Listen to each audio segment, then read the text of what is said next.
والليل में जुल्फ मोहम्मद के तरन्नुम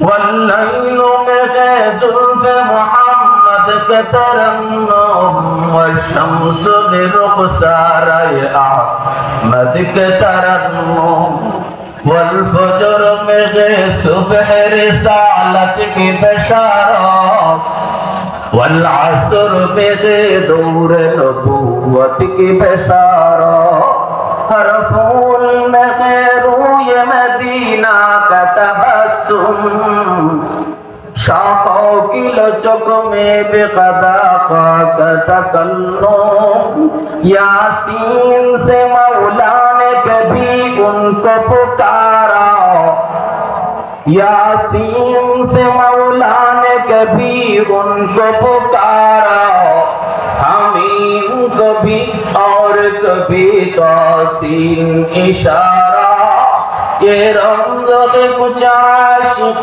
माशूक के माबैन समझाए जिनके खल्क में अक्सर वन तो नहीं আল্লাহ কথাটা ঘুরে বললেন প্রসঙ্গ ছিল তারা যদি ভালোবাসতে চায় কিভাবে চললে তারা তাদের ভালোবাসা হবে কিন্তু না আল্লাহ কথা ঘুরাই দিয়েছেন আল্লাহ কয় তারা যদি আমাকে ভালোবাসতে চায় আর তোমার পিছনে পিছনে আয় তখন আমারে ভালোবাসতে হবে না বরং আমি তাদেরকে ভালোবেসে তুলে নিব তাফসীরের কিতাবে মুফাসসিরিন কিরাম লিখেন কারণ হলো নবীর পিছনে পিছনে হাঁটা আল্লাহ নবীর অনুসরণ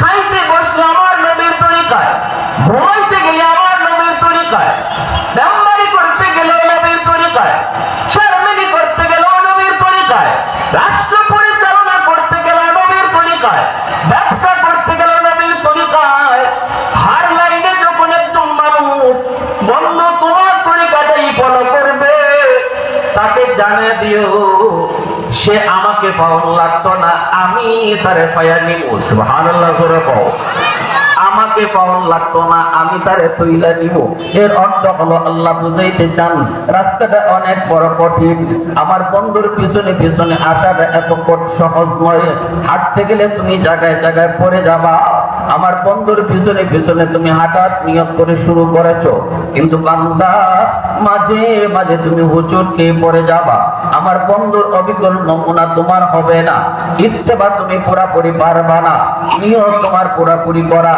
এরপর কোন জায়গায় তোমার কোনো কিছু ঘাটতি হয়ে যাবে ইসলাটাই নিবায় হুসটটাই নিবায় যখন হুসট খাইবা তখন আমি দেয় তোমারে দইরে লাইব সুবহানাল্লাহ কেমনে ছোট শিশু যখন হাঁটা শিখে ছোট ছোট বাচ্চারা যখন হাঁটা শিখে বাবা যখন বাচ্চারে হাঁটা শিখায় মা যখন ছোট্ট শিশুটারে হাঁটা শিখায় ওই জায়গা থেকে শিশুটারে ডাক দেয়া কয় মা ডাক দেয়া কয় বাবা এই যে আসো এই যে আম্মু এই যে আম্মু এই যে আব্বু এই যে আব্বু এই বইলা শিশুটারে মা হাঁটা শিখায় বাবা শিশুটারে হাঁটা শিখায় মা ভালো করে জানে বাচ্চাটা এই পর্যন্ত আসতে পারবে না বাবা ভালো করে জানে এই পর্যন্ত আসতে পারবে না মাত্র হাঁটা শিখেছে 2 কদম 3 কদম যেই বাচ্চাটা হয়তো পড়ে যাবে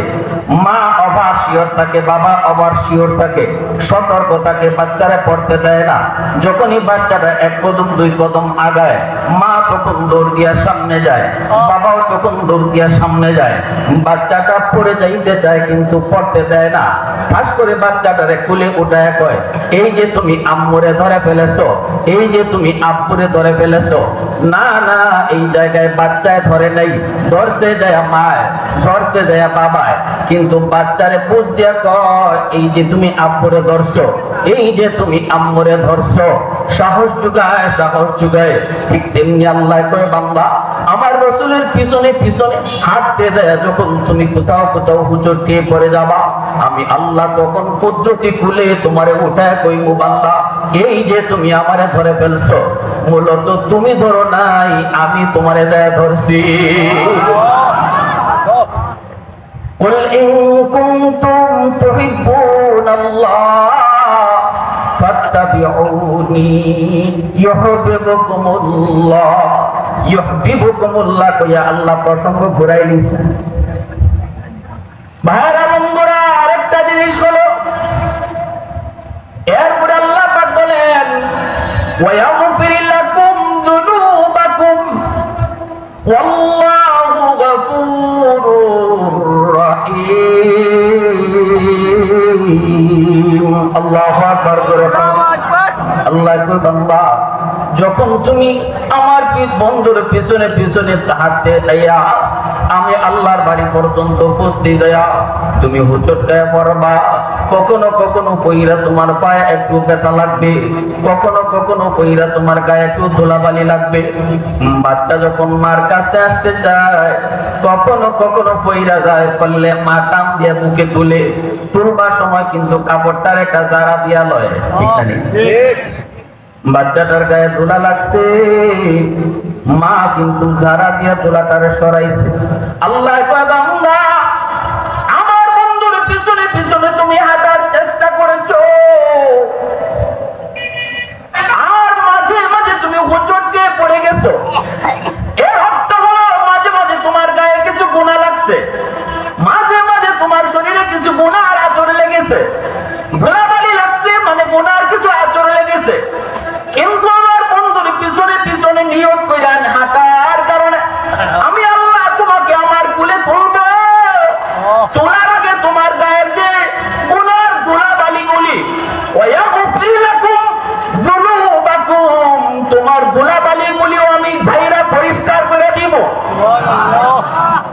মা যেমন সন্তানকে কুলে তোলার আগে ঝাড়া দিয়া শরীরের ধুলাবালিগুলি পরিষ্কার করে কুলে উঠায়, আল্লাহ রাব্বুল আলামিন কয় বান্দা তোমাকে আমার কুদরতি কোলে তুলবো, তোলার আগে তোমার গায়ে কিছু গুনার ধুলাবালি লাগছে এটাও আমি পরিষ্কার করে দিব। আল্লাহু আকবার। ওয়াল্লাহু গফুরুর রহিম। আমি আল্লাহ শুধু গুনাহ ক্ষমা করি না, আমি দয়া আর মায়ার সাথে গুনাহ ক্ষমা করি। আমি বান্দা তোমার গুনাহ মাফ করি রাগান্বিত হইয়া না, আমি তোমার গুনাহ মাফ করি গুসা হইয়া না, আমি তোমার গুনাহটাও মাফ করি অন্তরে দয়া লইয়া। সুবহানাল্লাহ। আরেকটু জোরে করুন সুবহানাল্লাহ। এজন্যই সাহাবায়ে কেরাম রাদিয়াল্লাহু তাআলা আনহুম তারা দিন বুঝতেন না, রাত বুঝতেন না, দাঁড়ানো বুঝতেন না, বসা বুঝতেন না, একটাই বুঝছেন আমার গোটা জিন্দেগির নমুনা কেমন করে রাসূলের নমুনায় হয়ে যায়, বসাটা কেমন করে নবীর নমুনায় হয়, হাঁটাটা আমার কেমন করে নবীর নমুনায় হয়, আমার ব্যবসা কেমন করে নবীর নমুনায় হয়, আমার সামাজিক অবস্থান কেমন করে নবীর নমুনায় হয়, আমার ভোট আমানত এটা আমার নবীর নমুনায় কেমন করে হয়, সমাজের দায়িত্বশীল কারে বানাবো এটাও আমার মন গড়া নিয়তে নয়, এটাও আমার নবীর তরিকায়, ঠিক কিনা জোরে কও। একটাই সমস্যা, সমস্যা একটাই, ভালো করে বুঝি, কিন্তু আমি আজকে চলতেছি আমার মর্জি মতো, আল্লাহরে চাই, রাসূলকেও চাই, কিন্তু কোন পথে হাঁটলে আল্লাহ পাওয়া যায় এই পথে না।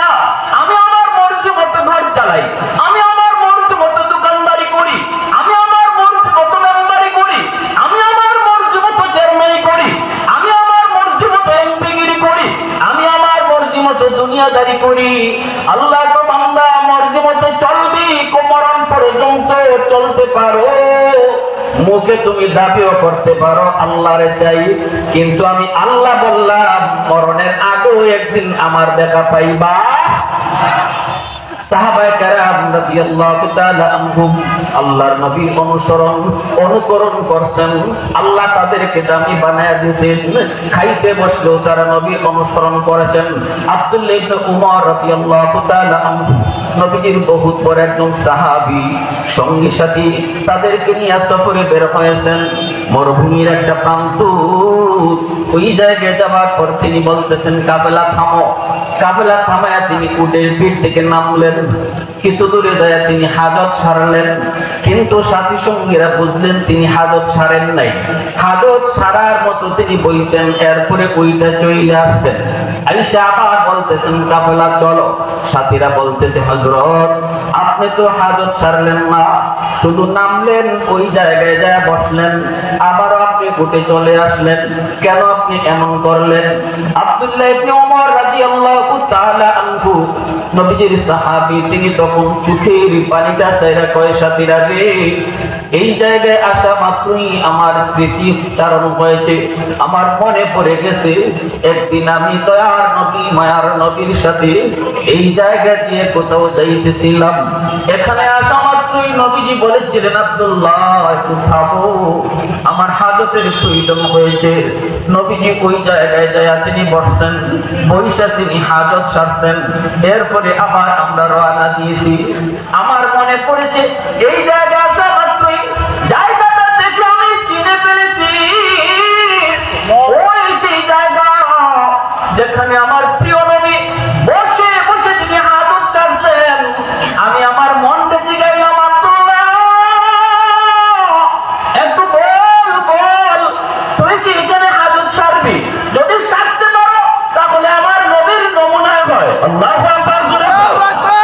যদি নবীর নমুনায় হাজত সারতে পারো, এই কাজটা অন্তত নবীর নমুনায় হয়। কিন্তু আমার মন কয়, আমার দেহ কয় না রে আব্দুল্লাহ, এই মুহূর্তে তো তোমার হাজত সারার কোনো চাপ নাই, তাহলে তুমি কি করবা? তখনই আমার মন আমারে ডাক দিয়ে কয় আব্দুল্লাহ রে, হাজত যদিও তুমি সারতে পারবা না, কিন্তু তোমার প্রিয় নবী এই জায়গায় আসার পর যেইভাবে উটের পিঠ থেকে নামলেন, আবার ওই জায়গাটাতে যেইভাবে বসলেন, আবার যেমন করে উটের পিঠে উঠলেন, এতটুকু কাম তো তুমি নবীর নমুনায় করতে পারো। والليل में जुल्फ़े मोहम्मद के तरन्नुम, والليل में जुल्फ़े मोहम्मद के तरन्नुम, والशम्स बिरुख़सारे अहमद के तरन्नुम, والफजर में सुबह रिसालत की बशारत, والعصر में दौर नबूवत की बशारत, हर फूल में रूए मदीना का तबस्सुम, शाखों की लचक में बेक़दा का तकल्लुम, यासीन से मौला ने कभी उनको पुकारा, यासीन से मौला ने कभी उनको पुकारा, हमीम कभी और कभी तासीन इशारा, ये रंग के कुछ आशिक माशूक के माबैन, समझाए जिनके खल्क में अक्सर वन कौनैन। मोहब्बतेर साथे बोली अल्लाहु अकबर, আরো জোরে বলি আল্লাহু আকবার। বাইরে বন্ধুরা, এবার তাহলে বলুন সাহাবায়ে কেরাম এইভাবে নবীর অনুকরণ কইরা তারা লসে ছিলেন না লাভ করছেন? আওয়াজ দিয়ে কোন লস না লাভ? আরো জোরে লস না লাভ? বর্তমানে তামাম দুনিয়া জুড়ে মুসলমানের বিপর্যয়, মুসলমানের লস, একমাত্র কারণ নবীর তরিকা ছেড়ে দিছি, নবীজির নমুনা নাই। আজকে আমার ব্যক্তি জীবনে নবীর অনুসরণ নাই, আর আমার সমাজ জীবনে নবীর অনুসরণ নাই, রাষ্ট্রীয় জীবনে আমার নবীর অনুসরণ নাই। সব কিছু নিজের মর্জি মতো, কি রাজা খাও, সব কিছু নিজের মর্জি মতো, যার কারণে তাম বিশ্ব জুড়ে মুসলমানের বিপর্যয়। যেই জমানার মুসলমানের নাম শুনলে পরে বেদিন বেঈমানের অন্তর আত্মা কেঁপে উঠত, সেই জমানা ছিল নবীর রঙে রঙিন, সেই জমানা ছিল মদিনাওয়ালার রঙে রঙিন। আজ আমরা ইহুদি নাসারাদের রঙে রঙিন। মুসলমান আজকে ইহুদিদের রং ধরেছে, মুসলমান আজকে খ্রিস্টানের কালচার ধরেছে, মুসলমানের পোশাক আশাক বলি, মুসলমানের চেহারার নমুনা বলি, বলি, মুসলমানের ব্যবসার ধরন বলি, মুসলমানের রাজনৈতিক ধরন বলি, সবকিছু ইহুদিদের থেকে আমদানি, খ্রিস্টানদের থেকে আমদানি, যার কারণে আজকে আমাদের বিপর্যয়। আওয়াজ দেখো ঠিক কিনা? একটাই মুক্তির পথ, সব রং ছেড়ে দাও, মদিনাওয়ালার রং ধরো। আজও ইহুদিরা তোমাদের নাম শুনলে কাঁপবে, আজও মুসলমান নাম শুনলেই বেঈমানরা ভয় পাবে। আফগানিস্তানে তালেবান, অস্ত্র নাই কিছুই, এরপর আজকে তালেবানের নাম শুনলে সুপার পাওয়াররা কাঁপে। আওয়াজ আসতে কেন? জোরে বলো। বড় বড় সুপার পাওয়াররা কাঁপে, কারণ হলো একটাই তাদের মিশন। আমাদের সাথে কে আছে এটা আমাদের দেখার বিষয় না। আমেরিকা আমার পাশে আসেনি না নাই, ভারত আমার পাশে আসেনি না নাই, চীন আমার পাশে আসেনি না নাই, কেউ আমার পাশে প্রয়োজন নাই। চীন আমার বন্ধু নয়, ভারত আমার বন্ধু নয়, আমেরিকা বন্ধু নয়। মুসলমানের বন্ধু হলো আল্লাহ, মুসলমানের বন্ধু হলো তাদের নবী। একটাই তোমার টার্গেট হবে, একটাই তোমার মিশন হবে, আমি আমার আল্লাহকে আমার সাথে রাখতে পারলাম কিনা। যদি তুমি কইরা দেখো তোমার সাথে তোমার আল্লাহ আছে, লাগবে না আর কাউকে। বেদিন বেঈমান যদি কোটি কোটিও হয়, মুসলমান যদি একজন হয়, তবু বিজয় মুসলমানের হবে। দেখা গেছে তো সব বড় বড় সুপার পাওয়ার রামায় খেয়ে গেছে তো, ঠিক কিনা? জোরে তো।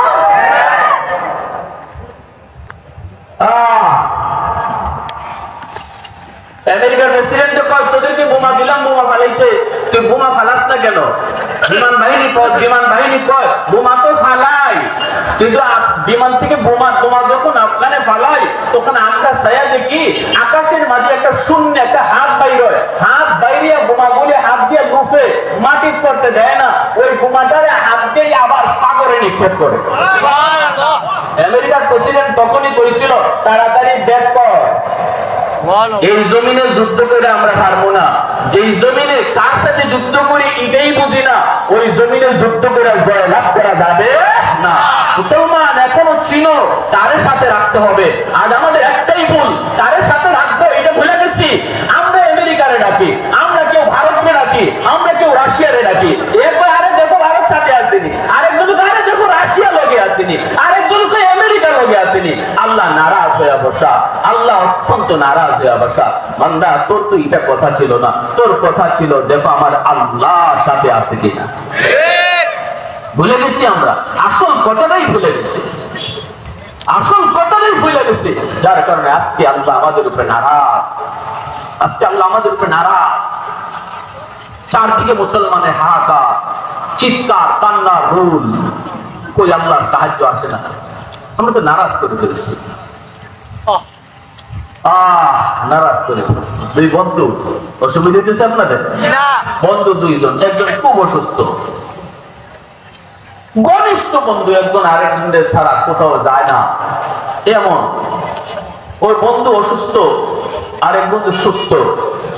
এলাকার ওয়াজ মাহফিল, একজন ভালো আলোচক আসতেছেন, যে বন্ধুটা অসুস্থ সে তার বন্ধুকে বলতেছে, দোস্ত আজকে মাহফিলটা যাওয়ার খুব ইচ্ছা ছিল, দোস্ত রে হুজুরের বয়ানটা আমার খুব শুনবার ইচ্ছা, কিন্তু পারলাম না বিছানায়।